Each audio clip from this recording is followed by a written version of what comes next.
A warm welcome to you. A warm welcome to Business Daily on Trust TV. I am Yusuf Akogo. Let's quickly serve you our business top stories. Take a look.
A lot happening there in the world of business. A lot of issues in the economy, of course. You can't actually, not separate business from the economy.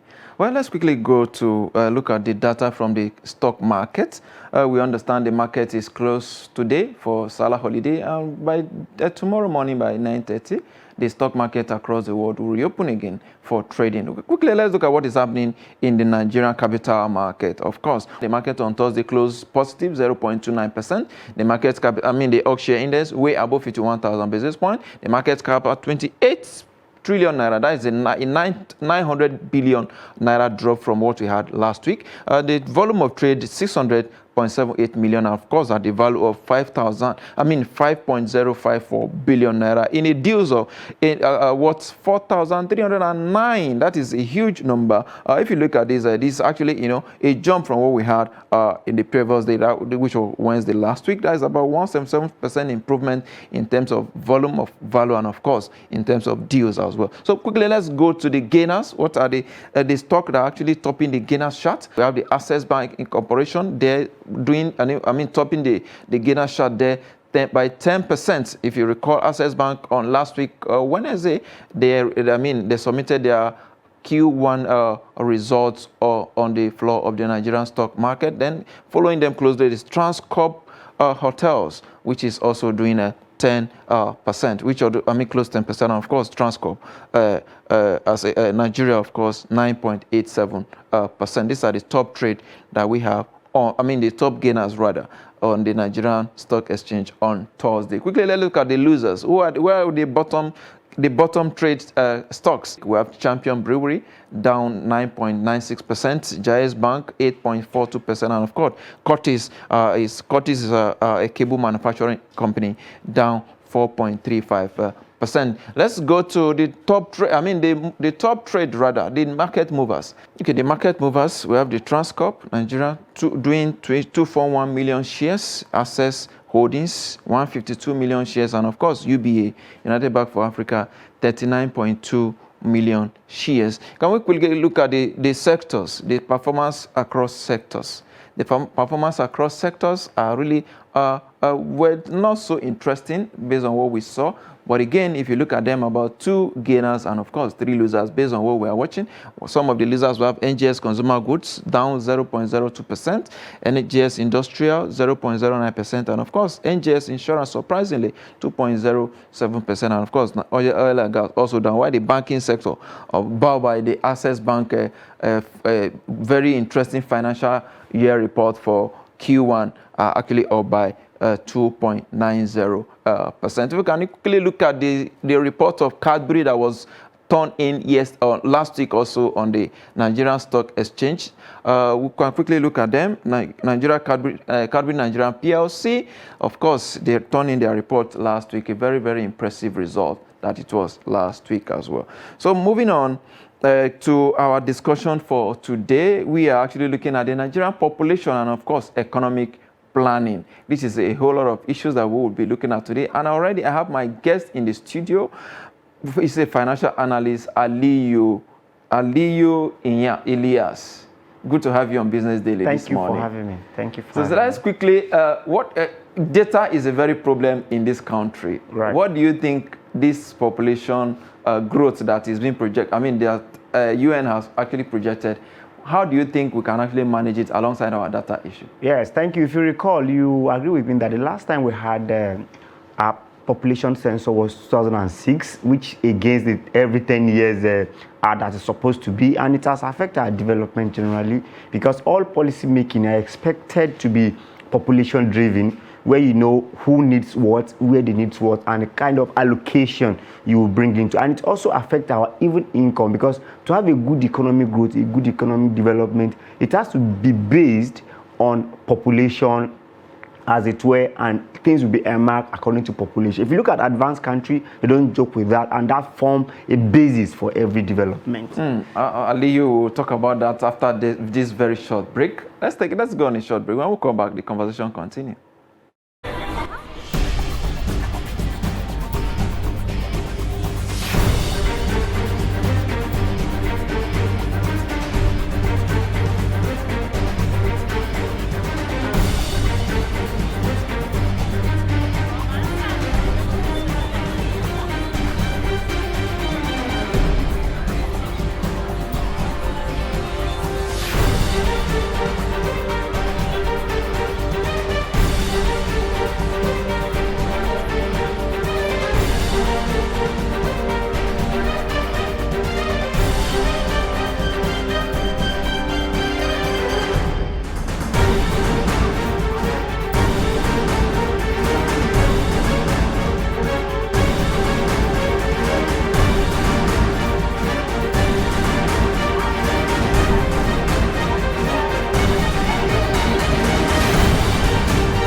TV, documenting the Nigerian story.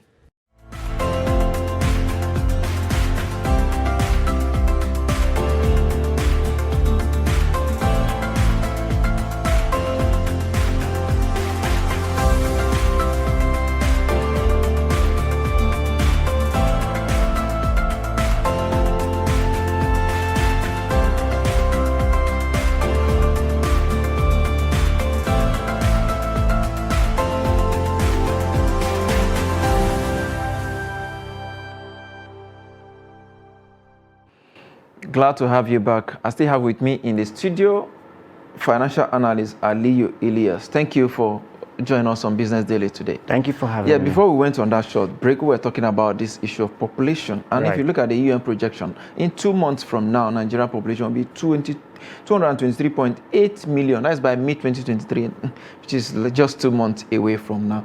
What do you make of this UN projection? Probably more children will be born before that time. Right. It's quite appalling that we don't have good record in Nigeria, and we are not trying to be bringing that. It's quite apparent that those messages are coming from outside. That means they are much more conscious of our population than we are doing, and this affects our economy. Perhaps looking at that number properly, when you look at the 223 million population, it speaks volume, and it means a whole lot to the economy. Perhaps if you look at our fragile and weak infrastructure, you imagine, where is this population going to be? What are the facilities they are going to use? And what is going to be the effect and multiplier effect of such population? In other countries, population is a blessing. It is expected that population should be a blessing, especially for a developing country like Nigeria. But it's quite sad that for us, it's going to be a double jeopardy if not well managed. But with the fact that by coming month or so, we are going to have our census itself. So we'll look at the two together, and I'm sure federal government will now have to work with it. Perhaps if you ask me, I think we are over such numbers. I only want to encourage Nigerians to make themselves available to be counted during this period, because they have said that don't travel to anywhere. Let's count you wherever you are, because you dwell in a particular place. So if planning is coming, planning will not go and plan for you in Ekiti or in Sokoto or in Kano while you reside in Abuja. Planning will be done for you in Abuja to make sure you are accommodated. And that's one of the problems we have with infrastructure. Have you noticed that there are some places that they place some infrastructure that does not add to the economy of Nigeria? We're talking about the NPC telling Nigerians not to relocate or not to move at this point in time. Don't you think it's like, I don't know, this is a technology age. Your data should be able to be captured in anywhere you are. Don't you think so? Correct. I want to agree with them. What they are simply saying is that do not travel because of census. They're not saying don't travel. But don't say, because I want them to count me in Kaduna, let me quickly move to my village in Kaduna. No, stay where you are. Because where you are, it is where planning is for. That's where you dwell. Perhaps you have houses in Abuja, you have where you stay. Why do you have to move? Once you move, you have eroded that opportunity to be counted and to be planned for. Because the number of people in every locality we plan for, the senatorial districts, everything has to plan. Perhaps, let's say we have a particular population in Gariki. In Gariki, there is expected to be a number of secondary school, number of primary school, number of healthcare facilities that are supposed to be in Gariki. So if you're not around, you are not counted, you will not be factored in, and before you know, the facility will be overwhelmed. It will not be adequately planned for. These are what simply the census, the NPC is saying. But I'm still faulting that idea, because if one thing that is constant in life is change. I may decide to change my location tomorrow. I'm a Nigerian. I may decide to say tomorrow I'm relocating to another state of the federation, probably after the census. Does that mean that I will not be factored in whatever location I'll be going to? Well, I will agree with you if they are not doing census every 10 years. If they are doing it as an when due, it is proper that every 10 years we would have changed bases. Maybe if you graduated as a student of university, you would have moved to another location. Maybe if you have changed your job, you should be recounted by next 10 years. So perhaps there will be proper plan. That's what they are saying in essence. But Nigeria is idiosyncrasy, just like election. I want to go and vote in my village, in my constituency. Those are the things they say. Don't bring that into population census. It's quite two different things, and that all this affect our economy, and I'm sure that's what you want to do in more. Absolutely. Talking about the economy, you just dragged me there right away. Census and of course population growth and economic growth actually work side by side. Why some say the economy should grow faster than population? We notice that in third world country like Nigeria, a developing country like you rightly mentioned, the population tend to grow more than the economy. Well, it's because of the lopsidedness of our strategies and what have you. Ideally, economic growth must be far, far ahead of our population, because growth, that's yes. what will bring balance against the Malthusian theories that talk about geometric, absolutely. what have you. Progression. No, what we actually need is that there should be growth. If there is no growth commensurate with the population, it's just like a well. We have a well, and that well is filled with water. Somebody now fell into the water, and the water is above that person. But as you are trying to bring that person, there are more water coming in. Definitely, you'll not be able to bring that person. That's how population overwhelm development. So if we don't have a well-managed population, I wouldn't say we should reduce our population, no. Because look at America, have 331 million population, and everything is going as it is. In fact, as at now, America is a structured society. As a structured society, they have the will do. They have created a lot of job employment. The major thing is, even in population, is per capita income. Growth, yes. Per capita income, these people, what is their worth? And that's the problem we are having in Nigeria. We don't have skilled people. American sector have 77% service sector, and our service sector here is not even annexed at all. So we still have more people working in agricultural sector, and our major problem in Nigeria is urbanization. Everybody wants to be in the city. The standard of living is high. You won't blame people. Standard of living in urban center, it's very, very high. Why in local area or in rural area, let me use that correct language. In rural area, we have subsistence living. People just work from mouth. There is no adequate infrastructure. There is no place in America that doesn't have required electricity. In my village, if I have required infrastructure, electricity, do I have to come to the urban center? No. So what we need to do is that we must make sure that every rural area have the necessary expected infrastructure that can engender development, and people can stay around to work. Go to all these advanced countries. Some people have never left their local government in the past 60 years of their life. Yes. Primary education, secondary, university, you get your work. Why do you have to move around? And that's why if you look at FCT and Lagos, Kano, these people have humongous people that are trying to come in, because the population putting so much pressure on the infrastructure, so much social infrastructure, so to say. There is a lot of pressure on it, and because of the availability of job, availability of social infrastructure, developmental activities and whatever. If we can also make sure we engender that in all these local areas, people don't have reasons to come to the urban center. So these are the things we have to look at. And another thing that government is also missing out is that the more you have correct population census, the more you get more taxes.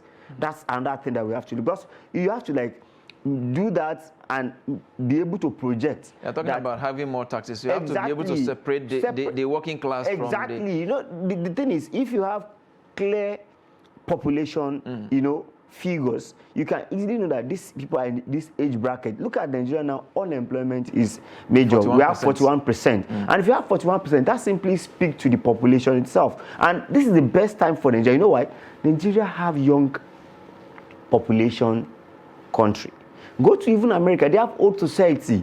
And we are going to suffer in the next 30 years, because the next 30 years we're going to have old society as well. But now that we have young population within age 18 to 40, ready to work, ready to make sure economic growth. And what's the backbone of every economy? Is a working class that will make sure they bring more into work. And by the time they bring more into work, it will have a multiplier effect to the economy and whatever. So for us to grow our economy, population remains a very key ingredient for us to move. Even policy making.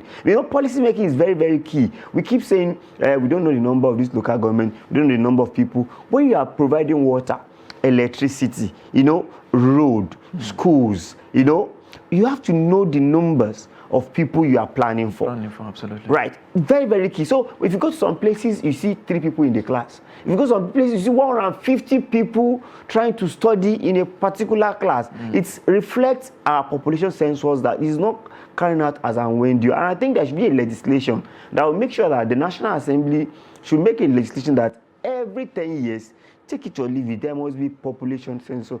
Look at now, we are now relying on speculation, because what World Bank is giving us is United Nations is giving us is pure speculation. There must be proper counting of people for us to have the projected, not even projected, the exact thing that was. If I thought it's not 100%, but at least we'll say 75% we are good. But when you have a population, let's say, let's follow the UN projection as it is, 22, 23 million people, and you have over 100 million of them in multi-dimensional poverty. What does that say to the economy? Well, how healthy would this economy be? It is quite not healthy, and if you look at that poverty, you know, we are always being the poverty clock, leading the poverty clock. The fact is that simply far ahead of India. That simply reflects how we are not planning, and that's another plan we need to look. You know, Nigeria have a National Development Plan 2021-2025. You agree with me apparently that doesn't factor this population. Absolutely. And that's the problem. But because we are just planning, and that's why buy-in is pretty difficult. If I make to know that in my local government, where I came from, we are 350,000 people, and I happen to be a policy maker, I'll be dragging for a policy that will favor such a population. But if I don't have that, I don't have basis to plan for. So our multi-dimensional poverty is a precursor that shows that definitely you are not doing what you're supposed to do, because in fact now we have such poverty driven country, you know, it's a serious issue. And look at every successive government always come with poverty reduction program. This present one come with the NSIP, Nigeria Social Investment Program. Yes. Now under this we have needs. I mean, not needs. We have JEEP, you know, we have JEEP, you know, we have this one, Empower, we have cash transfer, we have conditional cash transfer. How was that reflected into development? These are what we have to look at. Market money and all. Obasanjo came up with these needs I mentioned.